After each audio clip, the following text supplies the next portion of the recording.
We break down everything that you need to know about the Bears cap situation next on the Unbearable Sports Podcast.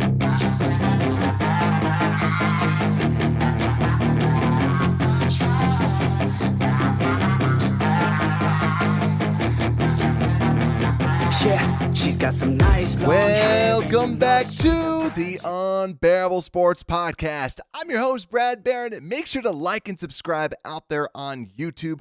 Also, if you listen to podcasts, make sure to download the Unbearable Sports Show everywhere that you get your podcasts. Just search for Unbearable Sports, and 5-star rating, definitely appreciated. Make sure to spread the word out to your friends and family.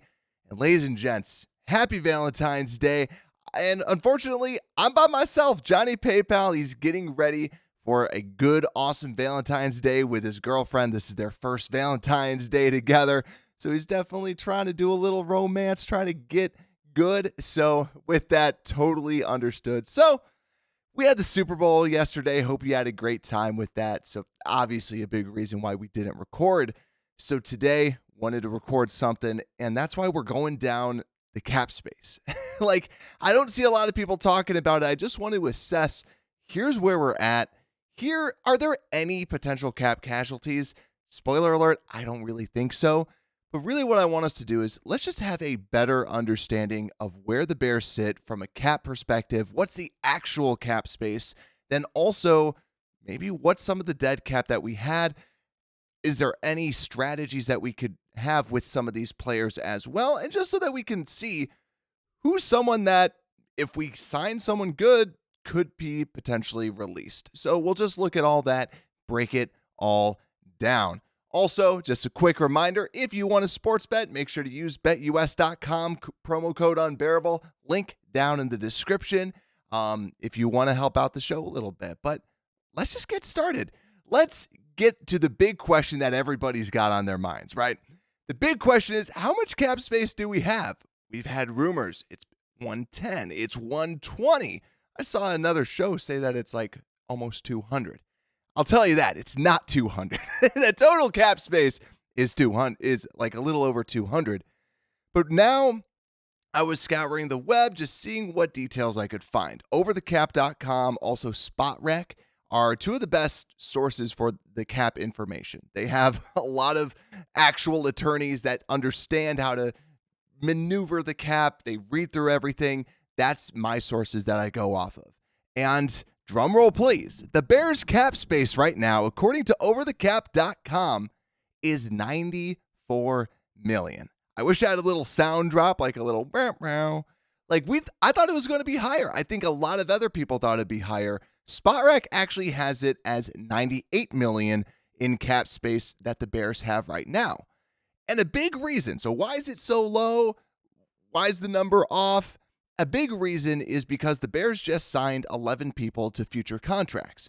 And those contracts obviously tie to this. Now, typically what you see is a lot of times people will take the top 51, the top 53. The Bears right now have 49 people under contract for next season. So they almost have an entire team. So when you really look at it, you're probably going to get rid of about 10, 20 of these people are probably going to be on practice squads, not make the active roster. You're going to draft people that take some of their jobs. So ultimately, $98 million, nothing to scoff at because of all these additional people that we did in fact add. But also, where does that stand across the NFL? Here's a fun fact. The league average is $2.7 million in cap space right about now. That number's according to SpotRec.com. So the Bears are pretty much over $90 million over the average. So you could say they're in a good spot. The second other highest cap space is the Atlanta Falcons at 51, followed by the New York Giants at 42, Texans at 37, and the Bengals, surprisingly enough, at 34 million. So even though it's not the big gaudy number that we were expecting, think about it. The Bears signed some players. That's why it lowered it down. But also we are by far advanced in front of everybody else that is out there. So overall, not that disappointing that we're not at the big sweet $100 million, but really think about the Bears having around $96 million in cap space. Like we said, 94 million projected from Spot Rack or from Over the Cap, 98 according to Spot Rack. So still good amount of money that the Bears are going into this year. But also, you might be curious, why is it that the Bears aren't even higher? Now, the big reason is right here. Oh, right here. Sorry, I have a little graphic. And that's because of their dead money. So, like we said, we want to assess everything that's going on with the Bears cap. The dead money, according to overthecap.com, Robert Quinn is equal to $13 million of dead cap this year. Now, Spot Rack, they beg to differ. They are saying it's about $8 million, but then they have Danny Trevathan at $6.4 million, while Over the Cap has $3.7 million. So our overall dead cap money, according to Spot Rack, is around 19.9, and according to Over the Cap, is 21.9. So still a lot of dead cap. Now, you might be wondering, why do we still have dead cap on Robert Quinn, Danny Trevathan, Mario Edwards, Tariq Cohen, and Jeremiah Itachu and Zachary Thomas? Big reason is because of cutting them, and some of these we designated as post-June 1st. So a little bit on just NFL contracts for those that might be a little confused by them is that when you have guaranteed money, that's money you have to spend. So when you cut someone, and if my salary is $3 million and I have $2 guaranteed, if I get cut, they still have to pay me that $2 million. So then that's when you get the cap penalty. But if someone says, hey, we'll cut you post June 1st, that actually trickles over to the next season. Now, Robert Quinn was traded. Now, that number gets brought together and we get hit this season. So after this season, I don't believe we should be hit with any of these other cap penalties from these players specifically. But it is good to know that whenever you hear that post-June 1st designation, it usually means they're kicking the can down the road with some of that guaranteed money. And that's why we are paying Tariq Cohen $1.75 million in cap penalty this year and Mario Edwards Jr. $2.17. So, and actually, never mind. He was cut already post-June 1st. So Tariq Cohen's the big one that was a post-June 1st designation. But let's move on. Enough of this dead cap that's not insanely interesting. Let's go over to restructuring. Now, this was a huge topic last year because we didn't know what Ryan Poles was going to do. Now, I'll tell you this. The Bears should not restructure at all. And for those that don't know what restructuring is, you know all that crazy stuff that the Saints do? That's restructuring. That whole salary cap's a myth and they just keep kicking the can down the road. Essentially what a restructure is, if, let's go back to that example, I have, let's say that every year I'm getting $3 million. Essentially, they could say, well, if you have $1 million guaranteed this year, they could restructure it and say, we'll only pay you $1 million this year, and we'll kick that that extra $2 million down the road. So I get paid $1 million this year, and then $5 million the following season rather than 3 and 3. So that's a good strategy if you absolutely, like if COVID happens. That's why everybody was doing it. That's why you heard the Packers were so under the cap space, and then they restructured, they pushed that cap out for future dates, and that's what the Bears did with Khalil Mack all the time. When you keep pushing it back, you eventually have to pay the piper. The Bears, with their cap space, should not restructure. But I did want to just at least demonstrate what that could potentially look like down below. Now, from a restructuring perspective, Eddie Jackson is eligible for a restructure. It would save the Bears $8 million. Save is a loose term. It's really, you would just push that next year, and then you'd owe them $26 million the following season. Yet again, I would not do that. But I just want to let us know that these are at least options. Cody Whitehair, you can restructure it and push out $5.8 million. And really the only other one is Cairo Santos at essentially $1.9 million that you could push out. Now, really, like we said, the Bears should not be doing any restructuring anytime soon. They have the money, just pay it now. The only reason why I could ever see them, this is a 0.01% chance of ever happening, but it could be a strategy where if you push it out a little bit you could potentially get that that area where if you have extra cap, then that rolls over to the following season. So the rollover cap can be used to your advantage if you know what you're doing. This is something where it's like, yeah, just don't. We have the cap space.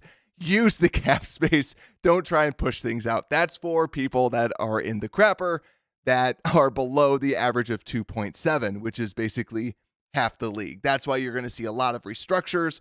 And I hope that actually kind of helped clarify if you've ever been confused about that. Really, it's just pushing the money out another year. But now, let's get into the main event, shall we? Now, before we get into the main event, just quick little blurb.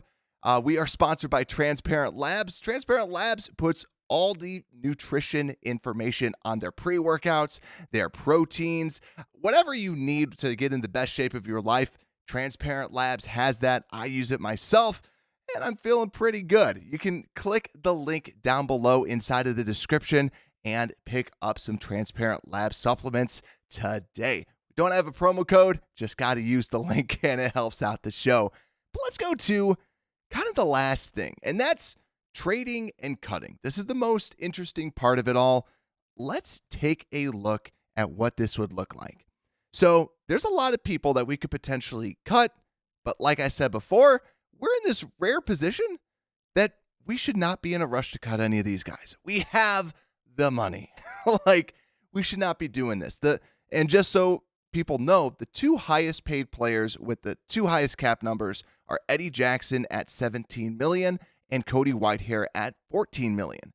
Now, the big thing is when you cut a lot of these players, you can save some money, but yet again, the Bears don't need to. I even look at the players that we signed to 2-year deals. Justin Jones, Lucas Patrick, Al-Quadin Muhammad.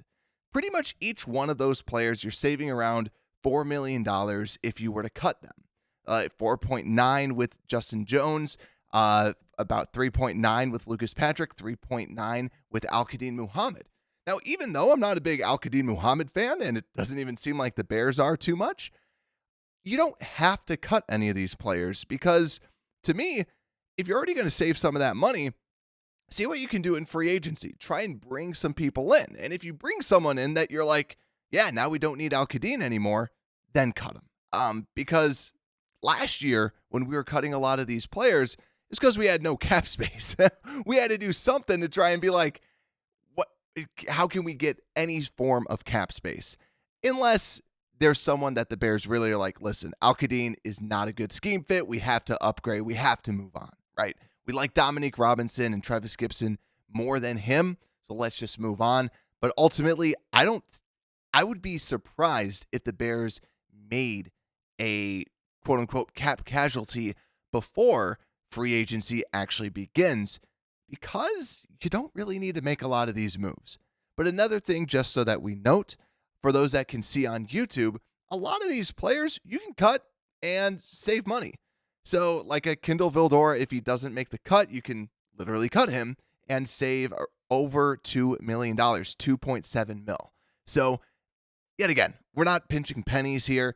Put together the best roster you can, and that's why I don't really see a cap casualty. But I will say there's 3 people that are really interesting to me. And number 1 is Eddie Jackson.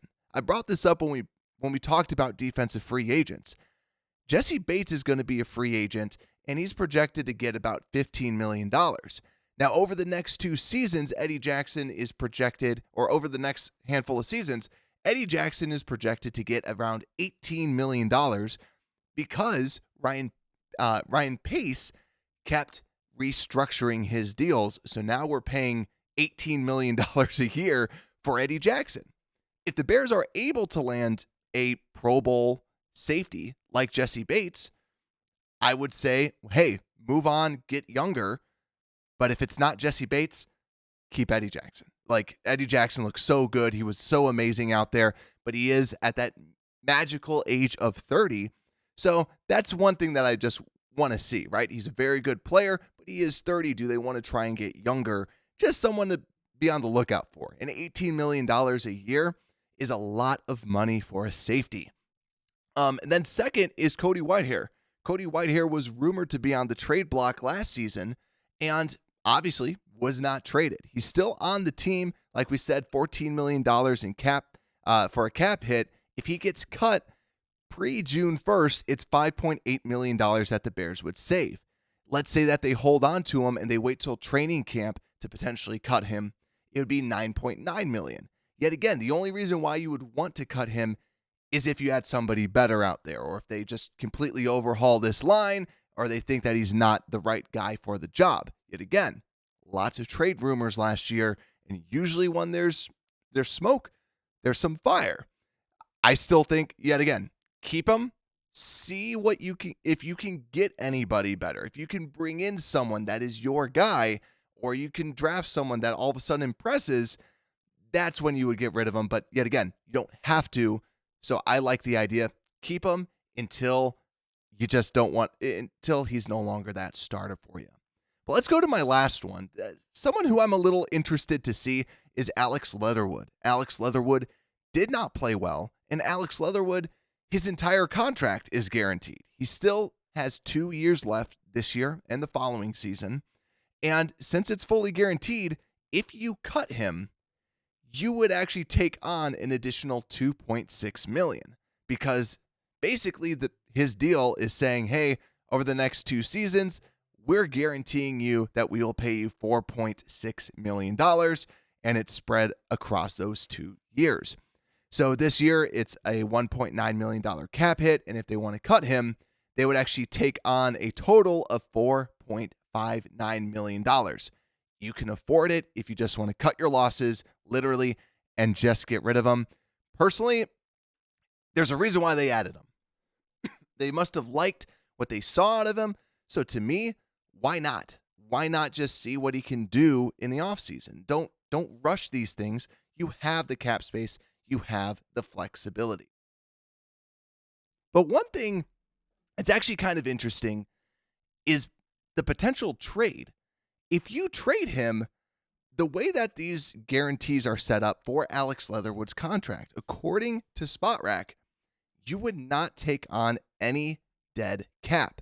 So if you traded him, you would save $1.9 million. But the big question is, who would want to trade for him when he was out there? He was not good, right? Could you get a conditional 7th? Can you do something like that just to move on from him?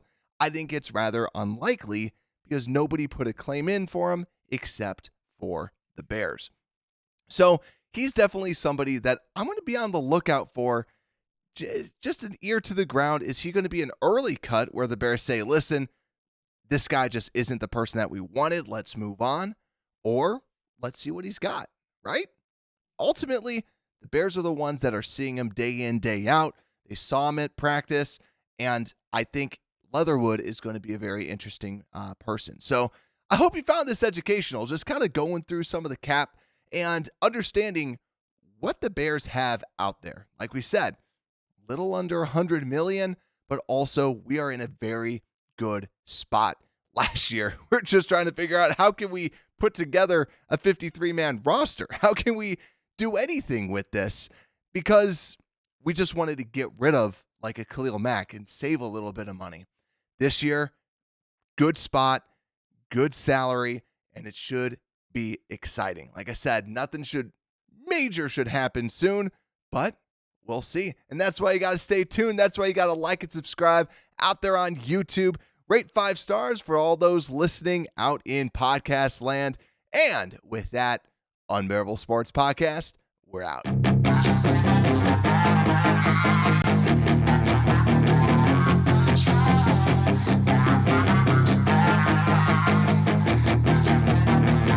Yeah, she's got some nice long hair, and you know that she's